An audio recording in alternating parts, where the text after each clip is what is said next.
Hey everyone, I'm back, and today I want to do a deck tech on this historic mono red burn deck.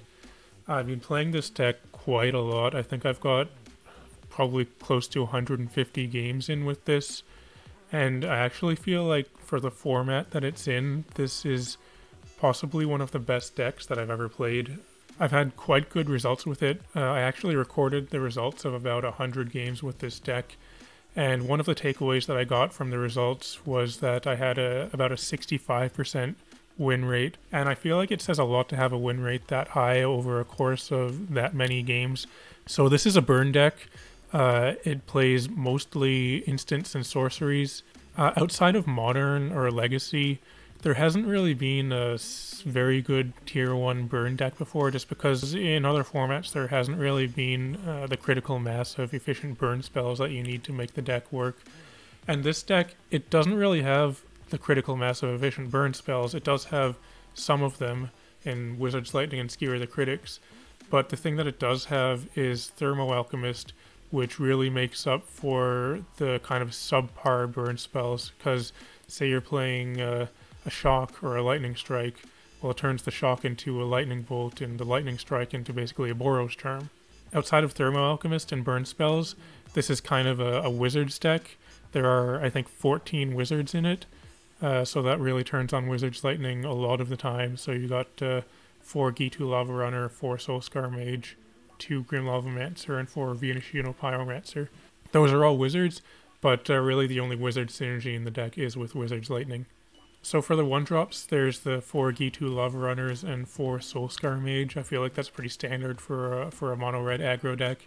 There's the 2 Grim Lavamancers. This card is very good, but it's usually not great in multiples, and it's not the best turn 1 play. Like, it's kind of just a 1/1 that does nothing on turn 1. So I don't really feel like you would want any more than 2 copies of this card, because when you have it, it can be great, but you don't want it in a lot of situations. For burn spells, there's 4 Shocks, 4 Spikefield Hazard, 4 Lightning Strike, 1 Stomp / Bonecrusher Giant, 3 Skewer the Critics, and 4 Wizard's Lightning. So I'll just go over a couple of the numbers there that might seem a little bit weird. So like there's a full playset of Shock, Lightning Strike, Wizard's Lightning, that all seems good. Just the 1 Stomp though, the reason for that is I'm not really playing this card to take advantage of the Bonecrusher Giant part of it too much. It's kind of there because I'm mostly just looking for more burn spells, and Stomp is kind of just an inefficient burn spell. It's just 2 damage for 2 mana, but the card as a whole is good enough to warrant playing at least one of it. I do have some more in the sideboard though, because one thing that actually is relevant in Historic is the damage can't be prevented part of Stomp when you're playing against things like the 9 lives deck, or maybe something that has protection from red. But usually I'm not looking to draw this card a lot of the time, so I do just have the 1 copy of it. And as for Skewer the Critics, I only have 3 instead of 4 of this, because it is somewhat situational, and it's a sorcery rather than an instant. So those 2 things kind of hold this card back, I think. Sometimes I side out a copy of this card just because it is a sorcery, and if I'm ever paying 3 mana for it, it kind of really slows the deck down. But another reason why I have 1 fewer of this card and this card is because I want to make room in the deck for a full playset of Spikefield Hazard. This is a new card that also I think really makes this deck work, and it kind of seems unassuming at first because it's just do 1 damage for 1 mana, and there's a land on the other side. But the reasons that I think this card really makes this deck work is because it allows you to play a higher land count than normal while also functioning as another burn / removal spell that you can play at instant speed for just 1 mana. Just having more 1 mana instant speed burn spells is actually really good, because you're playing 4 copies of Thermo Alchemist, so that's just another trigger for Thermo Alchemist. And also for Soul-Scar Mage, this card, not only does it do 1 damage, it also triggers Soul-Scar Mage's prowess and untaps Thermo Alchemist. So say you have both of these in play, this is basically a lightning bolt. And the exile part of this shouldn't be ignored either, because it is quite relevant in several matchups, like against maybe the black-red sacrifice deck where it's really taking advantage of its graveyard. There's also 2 copies of the Flame of Keld. This card saw a bit of play when it was in Standard, kind of came in and out of favor, but so far I feel like it works really well in this deck as a 2-of, because you are looking to unload your hand, and this can kind of refill you, and also if you do get to the 3rd trigger of this card, you can just end the game really quickly with something as simple as a Thermo Alchemist and even a Spikefield Hazard, because you tap Thermo Alchemist, do 3 damage, play something, do another 3 that triggers this to untap it to do 3 more. It just works really well with this card. I don't think I would want to play any more than 2 of it though, because drawing this in multiples really sucks, because they do really just nothing, because if you play one you're going to discard the other ones. But I have had many games where this card is the specific reason why I'm able to win. I can think of one game actually where I was able to do I think 17 damage in 1 turn just with burn spells and Thermo Alchemist because of the extra damage from this card. And in this deck I'm also playing 4 copies of Light Up the Stage. I feel like out of any other mono red deck that you could make, this one probably takes the most advantage of Light Up the Stage. It's definitely a 4-of in this deck, but it's so easy to turn on Spectacle for this when you're playing 4 Thermo Alchemist. It's just, tap your Thermo Alchemist and Spectacle is turned on, and then not only that, when you cast this, it also triggers your Thermo Alchemist, so you can untap and do another damage.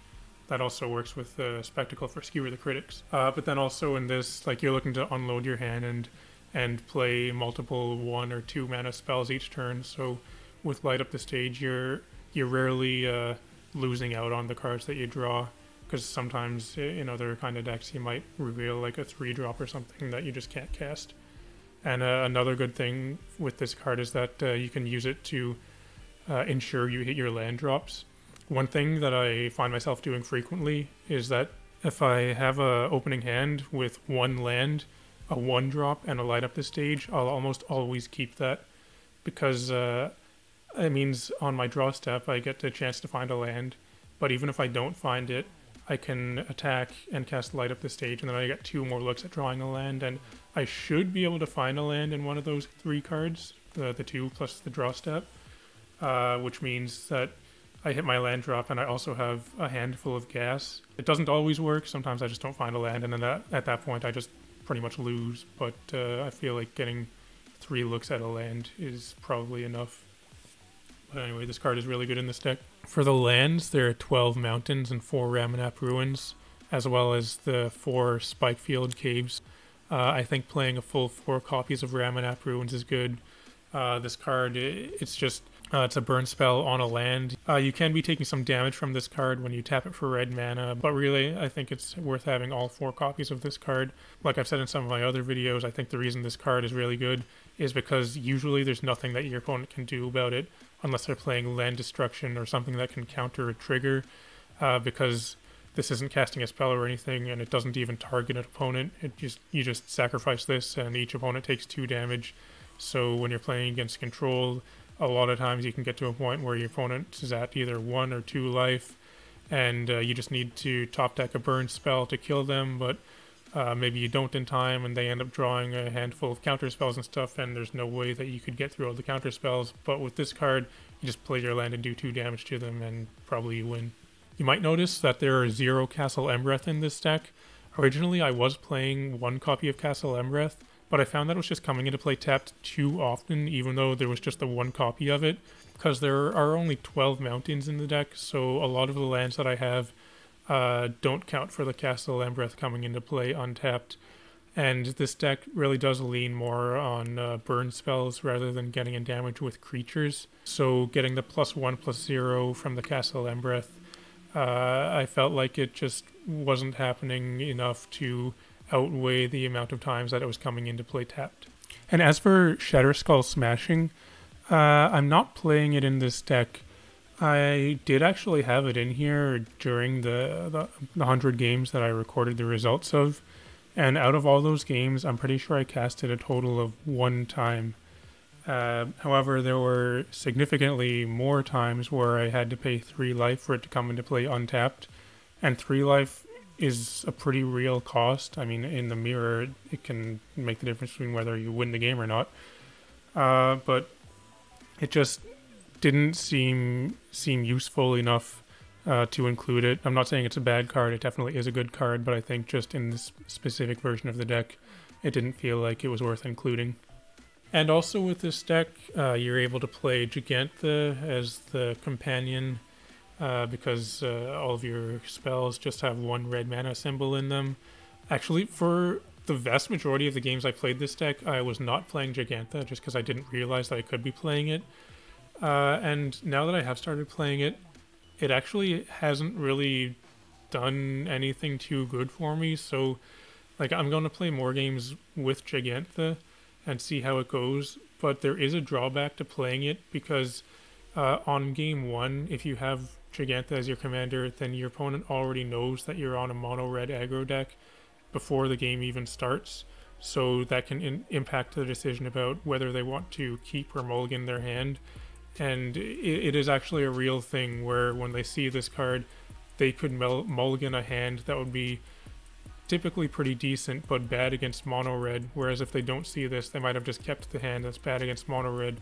So I'm a bit undecided about whether I want to continue playing this card or not, but I'm going to keep playing it some more and see how much use I can get out of it. As for the sideboard, I've got 1 red cap melee just to bring in again in the mirror or any other kind of matchup where their opponent's playing a lot of red cards. 2 Grafdigger's Cage for graveyard hate, 2 Abrade for artifact destruction, and also just another cheap removal spell. The fact that it does 3 damage at instant speed is very relevant because there are things like Dreadhorde Arcanist where you need to kill that with 3 damage. 2 Lava Coil for a bigger removal spell. It can do 4 damage to something and exile it. I've got an extra Bonecrusher Giant to bring in matchups where I just either want another instant speed burn spell that can do damage to a creature or a player, or in matchups where the damage can't be prevented clause is relevant. 2 Flame Sweeps for matchups like goblins or anything where they play a lot of small creatures. 2 Relic Robber for most of the time this is against control matchups. I feel like this card is really good against control.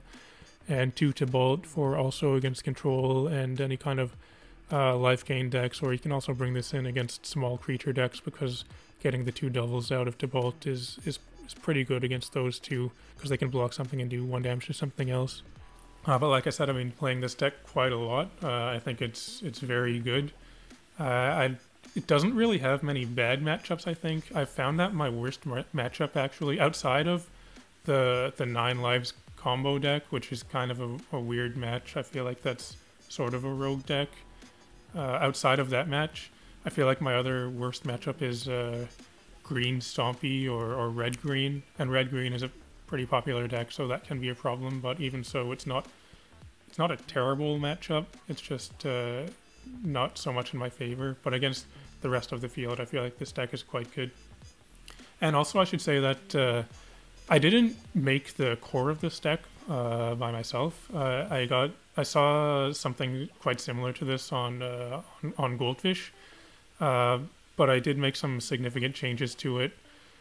I changed around a few of the numbers regarding Bonecrusher Giant. I think the deck I saw was playing 2, I'm only playing 1. I feel like I might take out this Gigantha, but the biggest changes I made was putting in 4 main deck Spikefield Hazard and shifting around the numbers of lands, because I think that deck was playing 18 or 19 lands or something like that, but I'm playing 20. I think that one was also playing 4 Skewer the Critics, whereas I only have 3. But otherwise, I think the deck is pretty much the same. If you have any comments or critique on the deck, I'd be happy to hear what you have to say. Maybe you have some ideas for cards I should or maybe shouldn't be playing, or maybe some ideas for some better sideboard cards I could be playing. But yeah, just let me know what you think. And if you're still watching, it'd be cool if you could like and subscribe and all that kind of stuff. And otherwise, I'll talk to you later.